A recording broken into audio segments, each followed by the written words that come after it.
Hello दोस्तों, नमस्कार। कैसे हैं आप लोग? आई होप आप लोग अच्छे होंगे। आज के वीडियो में हम लोग नया चैप्टर स्टार्ट करने जा रहे हैं, त्रिकोणमिति। अगर ये वीडियो आपको पसंद आए तो लाइक, शेयर और सब्सक्राइब करिएगा और कमेंट करके बताइएगा दोस्तों कैसा लगा आपको। तो चलिए हम लोग स्टार्ट करते हैं। देखिए, आपको त्रिकोणमिति, जो त्रिकोणमिति होता है दोस्तों, वो तीन शब्दों से मिलकर बना हुआ है, त्रिकोण और मिति। जिसमें त्रि का मतलब होता है तीन, और कोण का मतलब होता है कोण, और मिति का मतलब होता है भुजा। मिति का मतलब भुजा नहीं होता है दोस्तों, मिति का मतलब होता है माप। ठीक है, माप, तीन कोण का माप। ठीक है, मिति का मतलब होता है माप, और इंग्लिश में इसको बोलते हैं ट्रिगोमेट्री। चलिए लिख देते हैं ट्रिगोनोमेट्री।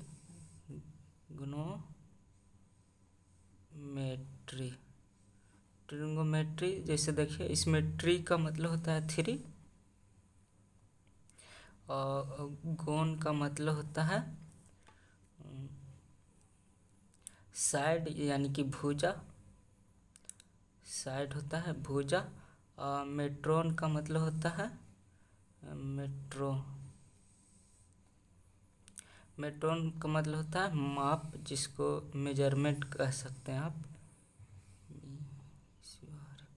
मेजरमेंट, यानी जो त्रिकोणमिति होता है ना दोस्तों, ट्रिगोमेट्री, जिसमें ट्री का मतलब होता है थ्री, गोन का मतलब साइड, यानी तीन साइड का माप। और देखिए हिंदी में होता है त्रिकोणमिति, जिसका मतलब होता है तीन। त्रि का मतलब तीन, और कोण का मतलब कोण, और मिति का मतलब माप। वही सेम चीज़ है दोनों यही। और देखिए जो इसमें मेनली रूप से ना आपको पढ़ना होता है समकोण त्रिभुज, क्योंकि ट्रिगोमेट्री पढ़ना है तो इसमें समकोण त्रिभुज। और देखिए समकोण त्रिभुज में आपको दो तीन बातों को ध्यान में रखना पड़ता है। देखिए इसमें कोण का नाम हम दे देते हैं हम लोग थीटा। तो देखिए हमेशा आप ध्यान रखिएगा, समकोण के जो सामने होता है दोस्तों वो कर्ण होता है। ठीक है, ये कभी नहीं चेंज करता है। लेकिन जो थीटा के सामने होता है लंब होता है, और थीटा के जो साथ में होता है वो आधार होता है। ये दोनों चेंज करते रहेगा, लेकिन आपका जो ये समकोण है उसके सामने जो कर्ण है वो कभी नहीं चेंज करेगा। ठीक है, तो इस बात को ध्यान में रखिएगा। आपका ऑब्जेक्ट बोर्ड एग्जाम में ऑब्जेक्टिव भी पूछता है कि समकोण के सामने वाले भुजा को क्या कहते हैं, तो समकोण के सामने वाले भुजा को कर्ण कहते हैं। और थीटा, यानी थीटा के सामने वाले भुजा को लंब कहते हैं। तो यहाँ पे कंफ्यूज मत होइएगा, समकोण कहेगा तो उसके सामने को कर्ण कहते हैं, और अगर थीटा कहेगा तो थीटा के सामने को लंब कहते हैं। तो देखिए इसमें हम देखिए जो थीटा लिया है ना, कोण ए को थीटा माने, तो इसलिए इसके सामने हो गया यहाँ पे BC जो है लंब है, और जो AB है यहाँ पे आधार है। ठीक है, इसी तरीके से देखिए दूसरा त्रिभुज में समकोण के सामने कर्ण होता है, और देखिए इसमें जो थीटा लिए हैं वो हम C लिए हैं, तो देखिए इसके सामने यहाँ पे लंब हो गया। देखिए इसमें लंब यहाँ पे था, लेकिन इसमें लंब यहाँ पे है आपका। ठीक है, तो हमेशा ध्यान रखिएगा जो थीटा होता है उसके सामने को लंब कहते हैं, और थीटा के साथ में जो भुजा होता है उसको हम आधार बोलते हैं। और ये बात जरूर से याद रखिएगा कि समकोण के सामने कर्ण होता है। और देखिए कर्ण को इंग्लिश में हम लोग हाइपोटेनस कहते हैं, और लंब को परपेंडिकुलर बोलते हैं, और आधार को बेस बोलते हैं। तो देखिए इसमें जो है ना दोस्तों, आपको 6 त्रिकोणमितीय अनुपातों को याद रखना पड़ता है। ठीक है, जिसमें देखिए आप सीक्वेंस में याद रखिएगा। ठीक है, साइन, कॉस, टैन और कॉट और सेक और कॉसेक।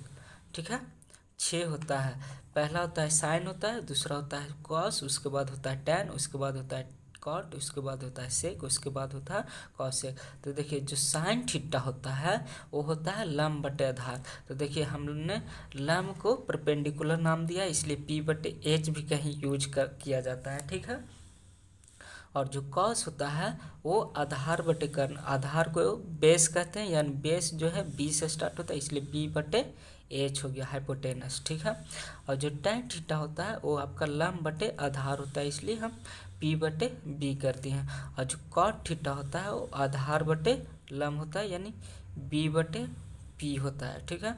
और सेक थीटा होता है वो कर्ण बटे आधार होता है, वो एच बटे बी होता है। और कौशिक थीटा होता है जो कर्ण बटे लंब होता है। तो देखिए इसमें आप मेन रूप से ना आपको 3 ही याद करना है यहाँ पे। पहला याद कर लीजिएगा साइन थीटा, दूसरा याद कर लीजिएगा कॉस थीटा, और तीसरा याद कर लीजिएगा टैन थीटा। और देखिए जो साइन थीटा है उसी का अपोजिट होता है आपका कॉसेक थीटा, और जो टैन थीटा है उसी का अपोजिट होता है कॉट थीटा, और जो कॉस थीटा है वो आपका सेक थीटा का अपोजिट होता है, यानी उल्टा होता है। देखिए जैसे साइन थीटा यहाँ लिए दोस्तों तो लंब बटे कर्ण हो गया, तो साइन का उल्टा कॉसेक होता है, ठीक है, इसको ध्यान में रखिएगा। तो इसी को उल्टा कर देंगे तो कर्ण बटे लंब हो जाएगा, यानी एच बटे पी। और कॉस थीटा होता है आधार बटे कर्ण, तो इसी का उल्टा होता है सेक थीटा, तो सेक थीटा कर्ण बटे आधार हो गया। और टैन थीटा है जो लंब बटे आधार होता है, तो इसका उल्टा कॉट होता है, तो कॉट थीटा हो गया आधार बटे कर्ण, आधार बटे लंब हो गया। तो आपको 3 ही याद रखना है दोस्तों, बाकी ये याद रखिएगा कि किसका कौन उल्टा होता है। तो साइन का उल्टा कॉसेक होता है, टैन का कॉस का उल्टा सेक होता है, और टैन का उल्टा कॉट होता है। ये सीक्वेंस याद रखिएगा। तो इसको देखिए हम आपको एक ट्रिक बता देते हैं याद करने के लिए, आप सीक्वेंस याद रखिएगा सिर्फ। देखिए सीक्वेंस है, पहला आपको पहले लिखना है साइन थीटा, उसके बाद लिखना है कॉस थीटा, उसके बाद लिखना है टैन थीटा, उसके बाद आपको टैन के बगल में कॉट थीटा लिखिएगा, ठीक है। और कॉट थीटा के बाद सेक थीटा, और लास्ट में हम लोग लिखेंगे कॉसेक थीटा, ठीक है। तो देखिए यहाँ पे याद रखिएगा लाल बटे कक्का, ठीक है, ये ट्रिक है आपको। देखिए जो लाल है ना, एल बताता है लंब को, ए बताता है आधार को, और एल फिर से एल लंब हो गया, और के से कर्ण होता है, ठीक है। देखिए यहाँ पे हम लिख देते हैं, एल को हम लोग लंब बोलते हैं, और ए को आधार बोलते हैं, और के को कर्ण बोलते हैं, ठीक है दोस्तों। ये आप याद रखिएगा, इसको याद रखिएगा, लाल बटे कक्का सीधा, ठीक है। तो देखिए जो साइन थीटा है वो क्या है, पहले एल है और नीचे में के है, तो क्या हो गया लंब बटे कर्ण हो गया। तो ठीक है, इसको लिख देते हैं लंब बटे कर्ण, ठीक है, यानी एल बटे के हो गया तो लंब बटे कर्ण। और लंब को हम लोग किस से डिनोट करते हैं, पी से, यानी परपेंडिकुलर, और कर्ण को एच से, ठीक है। ए याद रखिए, इसी को याद रखिएगा, ज़्यादा अच्छा होगा, लंब बटे कर्ण, ठीक है। और उसके बाद कॉस का, तो कॉस का यहाँ आधार बटे कर्ण, ए से आधार होता है इसलिए यहाँ पे लिखेंगे आधार बटे कर्ण, ठीक है। अब देखिए ये जो फिर लाल बटे एल बाई ये हो गया, तो यानी लंब बटे आधार हो गया, टैन थीटा बराबर हो जाएगा लंब बटे आधार, ठीक है। अब देखिए हम बताएं कि टैन थीटा का ही उल्टा होता है कॉट थीटा। तो अगर आप इतना लिख पाए, अगर आप इतना लिख पाते हैं ये ट्रिक से, तो आप इसको आसानी से नीचे वाले को लिख सकते हैं, या फिर इसी को आप यहाँ से उल्टा फॉलो कर सकते हैं। अब देखिए आधार बटे लंब हो जाएगा ना नीचे से, तो भी सेम ही बात आ जाएगा। तो लंब यहाँ पहले आधार लिखना है, आधार बटे कर्ण, आधार बटे लंब, ठीक है। ये हो गया टैन थीटा का, ठीक है। और देखिए टैन थीटा के बाद लिखना है सेक थीटा। तो सेक थीटा किसका उल्टा होता है, कॉस थीटा का उल्टा होता है। तो कॉस थीटा का भी उल्टा लिख सकते हैं, या फिर कॉस थीटा नहीं आ रहा है तो यहाँ से आप यहाँ से कर्ण बटे आधार लिख सकते हैं, कर्ण बटे आधार, ठीक है। उसके बाद आपका कॉसेक थीटा, कॉसेक थीटा यहाँ कर्ण बटे लंब हो गया, कर्ण बटे लंब हो गया, ठीक है। तो देखिए एक कॉसेक थीटा होता है जो साइन थीटा को उल्टा होता है, आप यहाँ से चेक कर सकते हैं। जैसे देखिए लंब बटे कर्ण है ना, तो यहाँ पे कर्ण बटे लंब हो गया।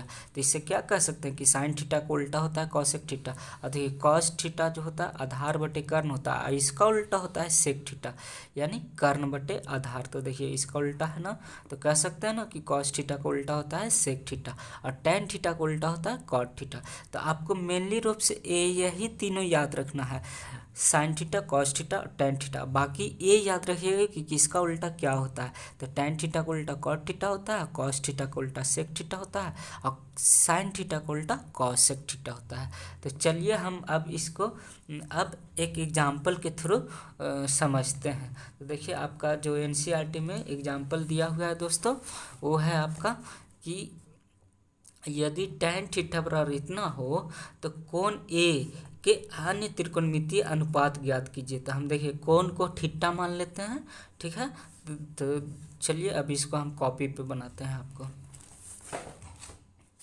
देखिए हमने क्वेश्चन यहाँ पे लिख रखा है दोस्तों, ठीक है, और समझते चलिएगा और ठीक है, मज़ा आएगा आपको वीडियो में, ठीक है। तो देखिए यदि tan थीटा बराबर 4/3 दिया हुआ है तो कोण ए के अन्य त्रिकोणमितीय अनुपात, यानी कि अन्य कहने का मतलब कि और भी जो है ना 5, ए तो 1 दिया हुआ है ना, बाकी जो 5 बचा उसको आपको निकालना है, ठीक है।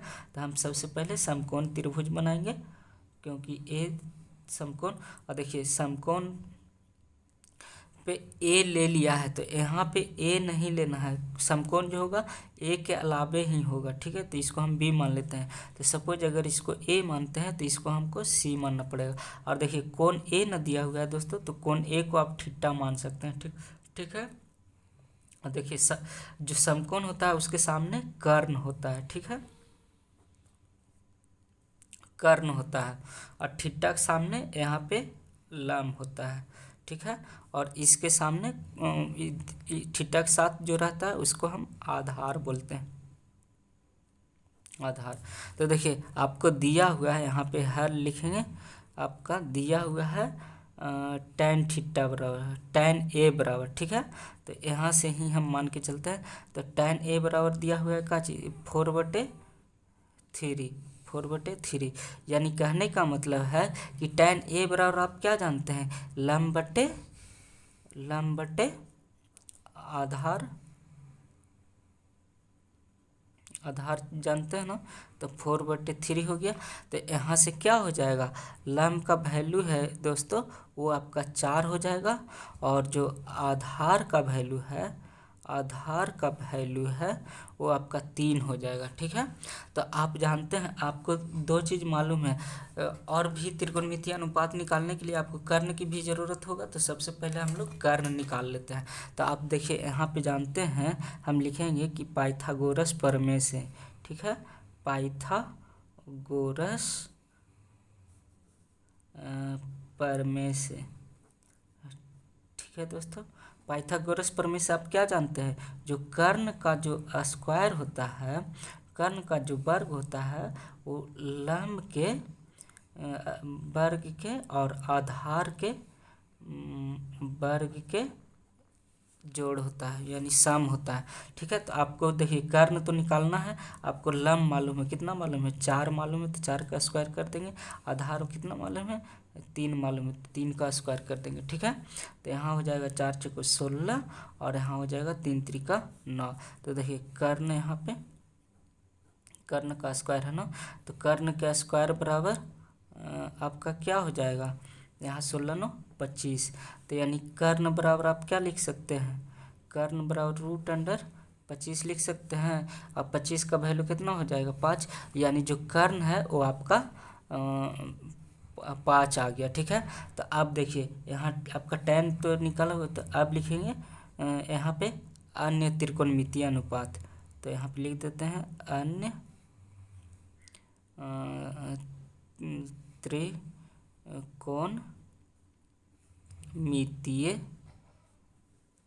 अनुपात।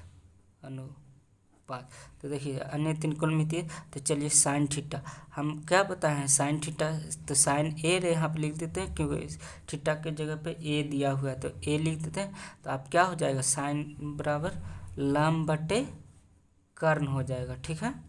तो लंब कितना है आपका, लंब 4 दिया हुआ है, और कर्ण आप कितना निकले हैं, तो 5, ए हो जाएगा साइन। उसके बाद देखिए कॉस है, तो कॉस ए लिखते हैं। तो कॉस बराबर क्या बताए हैं, आधार बटे कर्ण होता है। ठीक है दोस्तों, तो आधार आप कितना दिया हुआ है, 3 दिया हुआ है, और कर्ण आप 5 निकालना है। ठीक है, इसी तरीके से वो तो tan तो दिया हुआ है, तो हम लोग cot यहाँ पे लिख देंगे। तो cot a बराबर हो जाएगा क्या जी, आपका हो जाएगा tan बराबर होता है लंब बटे आधार, तो ये हो जाएगा आधार बटे लंब। ठीक है, यानी उल्टा, tan का उल्टा हो जाता है। ठीक है, तो आधार आपका कितना निकला है, 3 निकला है, और ये लंब कितना है, 4। तो ठीक है, कॉट हो गया। उसके बाद देखिए कॉसेक लिखेंगे, चलिए कॉसेक ही लिख देते हैं, कॉसेक। तो कॉसेक किसका उल्टा बताया है, साइन का उल्टा होता है। तो साइन का उल्टा हो जाएगा, तो ये हो जाएगा क्या चीज़, कर्ण बटे लंब। ठीक है, तो कर्ण बटे लंब हो जाएगा, यानी 5/4 हो जाएगा। इसी तरह से आपका सेक थीटा यानी सेक ए, तो सेक ए बराबर क्या चीज हो जाएगा, कॉस का उल्टा हो जाएगा। तो कॉस आधार बटे कर्ण, तो एक हो जाएगा कर्ण बटे आधार। तो कर्ण आप कितने निकाले हैं, 5 निकाले हैं, और आधार आपका 3। तो देखिए इसी तरीके से आपका सारा निकल गया। बस यही आपको समझना है दोस्तों। आगे और जो भी अब हम लोग जो अगला वीडियो बनाएंगे वो प्रश्नावली जो त्रिकोणमिति का है, वो आपका 8.1 का बनाएंगे। तो उसको आप इसको पहले अच्छे से समझिएगा, उसके बाद हम लोग नेक्स्ट वीडियो में मिलते हैं प्रश्नावली 8.1 के साथ। और अगर वीडियो आपको पसंद आए दोस्तों तो लाइक ज़रूर से करिएगा, और कमेंट करके बताइएगा कैसा लगा आपको। अब वीडियो देखने के लिए शुक्रिया दोस्तों, थैंक यू।